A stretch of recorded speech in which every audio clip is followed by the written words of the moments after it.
She wanted a man of her own. Yes, Miss ma'am. Autry, really? Why would you say that, Miss Autry? Because you do, Miss Tramp.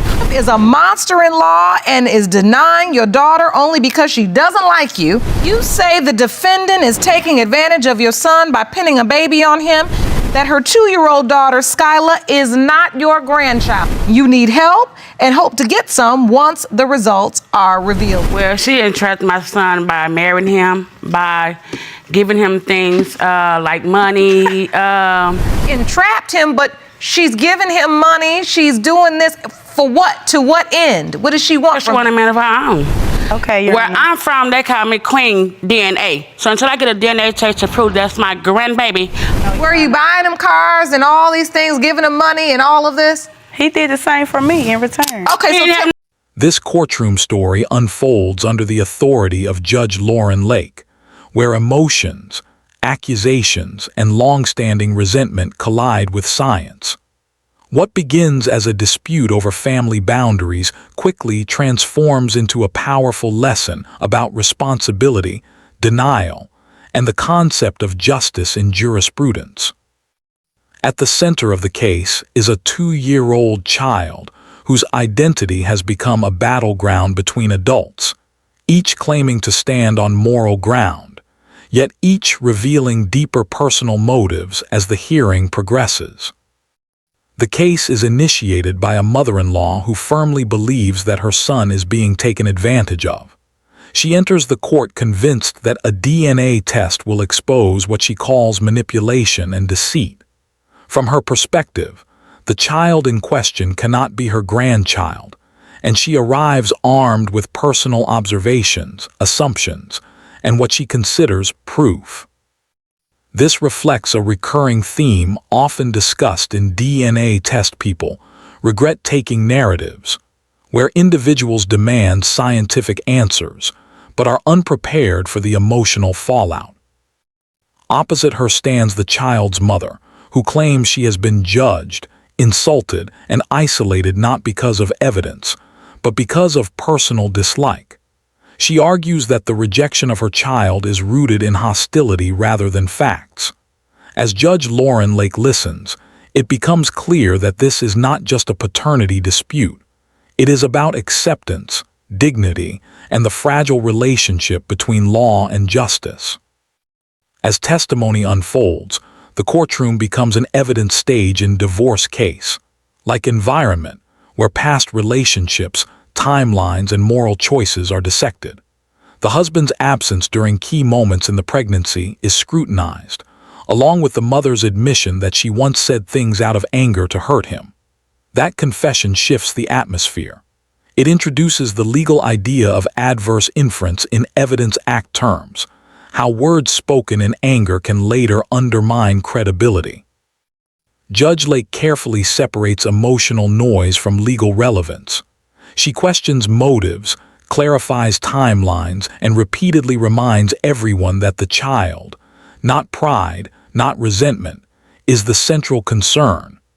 This measured approach reflects the relationship between law and justice, where empathy must coexist with facts. As the hearing continues, a second layer emerges. Another man is brought into the courtroom, claiming he could be the biological father. His presence complicates the narrative and reinforces why DNA test cheating stories so often end in regret. He admits to an intimate relationship during a possible conception window, raising reasonable doubt and intensifying tension. The courtroom shifts from certainty to confusion, and Judge Lake prepares the parties for outcomes that may not align with anyone's expectations. When the DNA results are finally revealed, the truth cuts through speculation. The test confirms that the husband is indeed the biological father. The reaction is immediate and raw, relief for some, silence for others. For the woman who demanded proof above all else, the verdict forces a reckoning. This moment embodies the idea that truth changes everything. Podcast discussions often highlight. The truth does not heal automatically. It demands accountability. Judge Lake emphasizes that while science can identify a father, it cannot repair broken relationships. She addresses the grandmother directly, explaining that biology now creates obligation. This is where the case transitions from legal resolution to moral responsibility, echoing themes commonly explored in Celebrate Recovery testimonies, where acknowledgement is the first step toward healing. The courtroom does not end with triumph. There is no celebration, only adjustment. The child's mother asks not for victory but for support. The grandmother offers an apology, but only to the child, not the mother, revealing how pride can survive even after facts are settled. Judge Lake underscores that family structures are not defined by affection alone, but by duty. The story then expands, as the court addresses another dispute involving infidelity, paternity, and a failing marriage. A wife confronts her husband's mistress, declaring that her marriage cannot survive uncertainty. This segment mirrors themes from the Game-Changing Attorney podcast, where legal acknowledgement of paternity carries lifelong implications beyond the courtroom. Evidence is presented, messages, timelines, admissions, turning the hearing into a public examination of trust and betrayal. The husband admits he concealed his marriage, reinforcing the court's stance that partial truth is still deception. Judge Lake's frustration reflects a broader societal concern: how irresponsible choices entangle innocent children in adult chaos.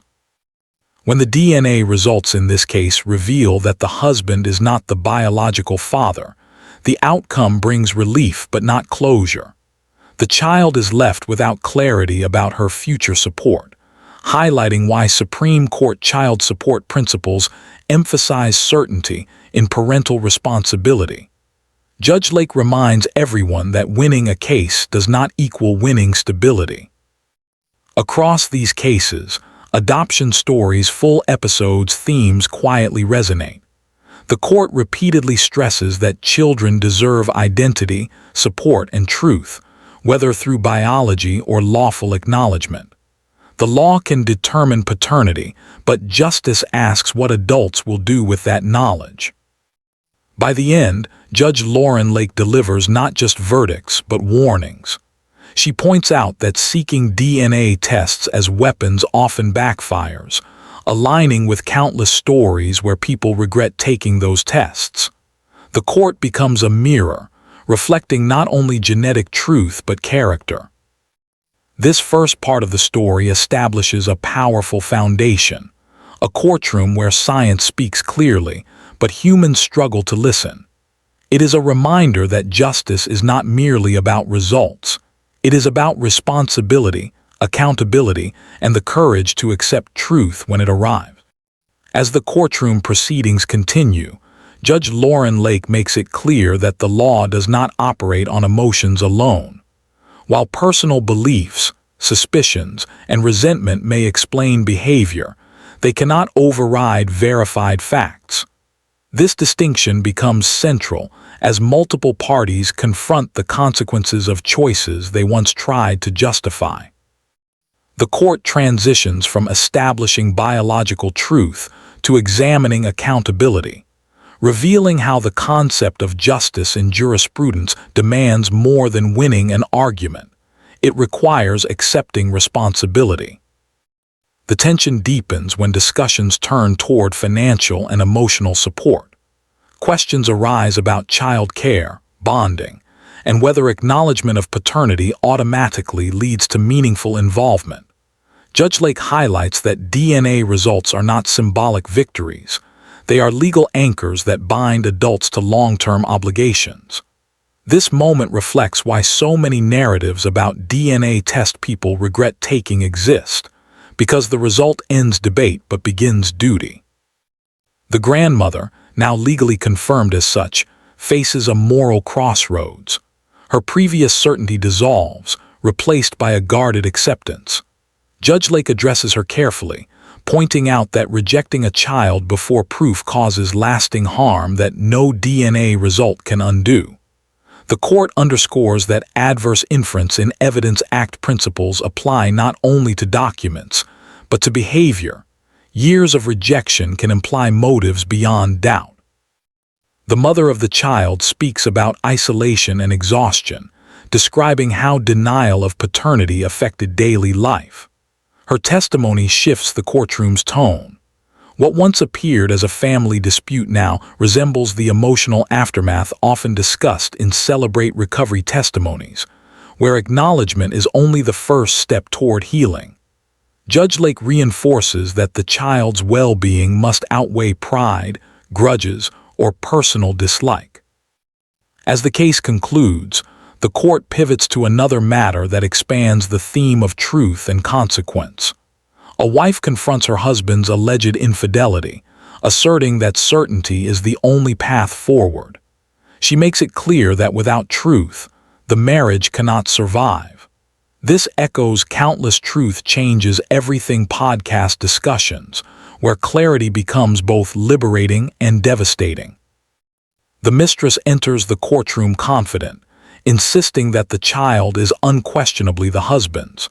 Her certainty mirrors the earlier grandmother's conviction, creating a parallel narrative.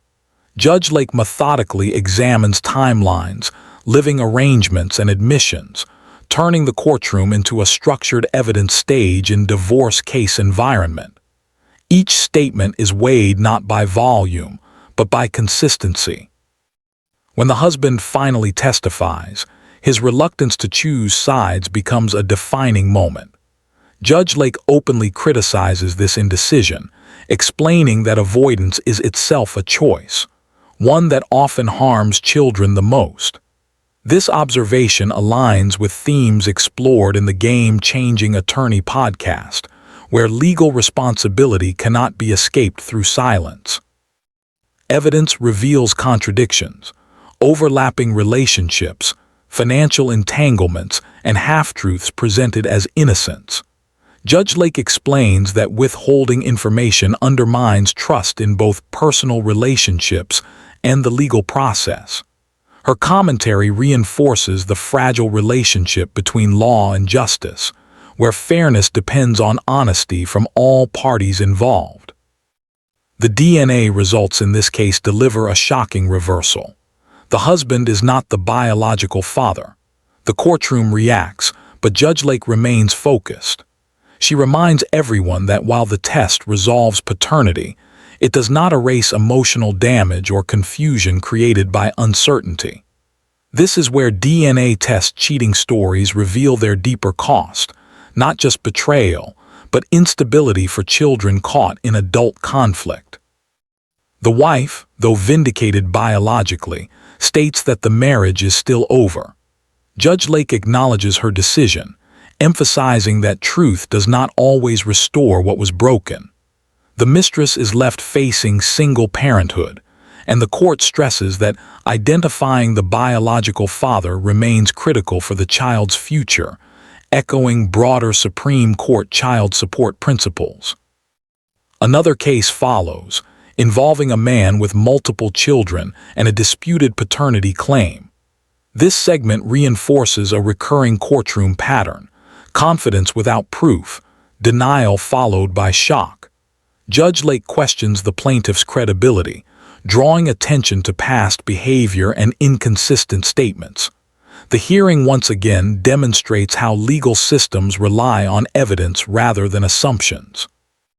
The mother counters with financial claims, detailing expenses incurred during pregnancy and early childcare. Judge Lake explains that while the court empathizes, reimbursement requires documentation and agreement. This moment highlights how law separates moral expectation from legal entitlement, a foundational element of jurisprudence. When the DNA results confirm that the man is not the father, the outcome underscores a recurring warning. Certainty without verification can mislead lives. Judge Lake uses this moment to reiterate the court's mission, ensuring children know their identity and receive appropriate support. This aligns with broader adoption stories' full episodes themes, where truth, biological or legal, shapes a child's sense of belonging. Throughout these proceedings, Judge Lauren Lake repeatedly emphasizes that DNA testing is not a weapon. It is a tool meant to clarify, not punish. Yet, as the cases demonstrate, clarity often exposes deeper issues: dishonesty, avoidance, and unresolved conflict. This is why so many people walk into court demanding tests and leave carrying regret. By the end of this segment, the courtroom stands as a microcosm of society's struggles with accountability. Each case reinforces the same lesson: the law can reveal truth, but justice depends on what people do with it. DNA results close legal questions, but they open moral ones: questions about responsibility, compassion, and the long-term impact of adult decisions on innocent lives. This second part of the story deepens the narrative beyond biology, showing how paternity cases intersect with divorce, identity, and accountability. It prepares the ground for the final section, where Judge Lake brings these lessons together, confronting patterns of behavior and delivering conclusions that resonate far beyond the courtroom. As the final set of cases reaches their conclusions, Judge Lauren Lake shifts the courtroom's focus from isolated disputes to recurring patterns. Across every petition, denial, and confrontation, one truth becomes unavoidable: DNA tests do not create chaos, people do. The science simply reveals what was already set in motion. This realization captures why so many DNA test people regret taking the test, not because the results are wrong, but because the truth arrives without sympathy. Judge Lake reminds everyone present that the court is not a stage for revenge or validation. It is an institution built to protect children and define responsibility. This principle reflects the deeper concept of justice in jurisprudence, where fairness is measured not by who feels vindicated, but by who steps up after the truth is known. In the final disputes, the courtroom once again fills with confidence, contradiction, and denial. Another man insists that he is ready to accept responsibility if the child is his. The mother, equally certain, argues that doubt is merely an excuse. Their certainty mirrors earlier cases, reinforcing Judge Lake's observation that emotional confidence is not evidence. The court becomes, once more, an evidence stage in divorce case, like environment where claims must withstand scrutiny. As testimony unfolds, past behavior resurfaces. Patterns of infidelity, overlapping relationships, and financial dependence are exposed. Judge Lake explains that while morality is subjective, accountability is not. This is where the relationship between law and justice becomes clear. The law determines facts, but justice evaluates consequences. When the DNA results again exclude the alleged father, the emotional fallout is immediate. Shock replaces certainty. Anger replaces hope. Judge Lake pauses the courtroom and addresses the deeper issue: how repeated uncertainty harms children long before any result is read aloud. This moment echoes countless DNA test cheating stories, where betrayal extends beyond partners and lands squarely on innocent lives. The court addresses financial responsibility next. Claims for repayment, childcare costs, and support are examined carefully. Judge Lake explains that the court cannot award money based on expectation alone. Documentation matters. Agreement matters. This explanation reinforces a critical legal lesson: fairness requires structure, not assumptions. It also demonstrates how adverse inference in Evidence Act principles apply when claims lack proof. Judge Lake then speaks directly about acknowledgement. Signing a birth certificate, offering temporary support, or making verbal promises all carry weight, legally and morally. Walking away later does not erase those actions. This warning aligns with discussions often heard on the Game-Changing Attorney podcast, where legal responsibility is created through choices people underestimate. As the courtroom quiets, Judge Lake delivers one of the session's most important reflections. She explains that DNA tests are often treated like finish lines, when in reality they are starting points. A result does not resolve broken trust, failed marriages, or emotional neglect. This reality is frequently explored in Truth Changes Everything podcast conversations, where truth brings clarity but not comfort. In one of the final moments, Judge Lake addresses a mother now facing parenthood without support. She acknowledges the difficulty ahead but emphasizes that clarity still matters. Knowing who is not the father narrows the path toward finding who is. This perspective echoes themes found in adoption stories' full episodes, where identity and truth, however painful, are essential foundations for a child's future. The court also revisits the role of marriage and divorce in these disputes. Judge Lake clarifies that paternity uncertainty often accelerates marital breakdowns, but it is rarely the root cause. Dishonesty, secrecy, and avoidance are. This observation aligns with broader Supreme Court child support philosophies, where the law prioritizes children's stability over adults' disputes. As proceedings draw to a close, Judge Lake summarizes the lessons repeatedly demonstrated throughout the day. First, demanding a DNA test is a serious decision, not a tactic. Second, certainty without evidence is dangerous. Third, children are not leverage in emotional battles. And finally, the court cannot force love, but it can enforce responsibility. She emphasizes that many individuals enter the courtroom seeking confirmation of their beliefs, only to leave carrying obligations they never intended to accept. This is why DNA courtrooms are filled with regret, not relief. The science is neutral. The consequences are not. Judge Lake also speaks to recovery, not legal recovery but personal accountability. Accepting results, changing behavior, and prioritizing children over pride mirrors the journeys often shared in Celebrate Recovery testimonies. Growth begins where denial ends. The final rulings are delivered without celebration. There are no winners, only resolutions. Some leave relieved, others disappointed, and some forced to confront uncomfortable truths about themselves. The courtroom empties, but the implications of the decisions follow every family beyond the courthouse doors. In her closing remarks, Judge Lauren Lake reiterates that the court's role is not to shame, but to clarify. Paternity tests exist to provide answers, not absolution. What people do with those answers defines whether justice is truly served. This complete courtroom narrative reveals a consistent message. Truth is powerful, but responsibility is heavier. DNA may determine biology, but character determines outcomes. In every case, the law spoke clearly. The rest is left to the people who demanded the truth in the first place.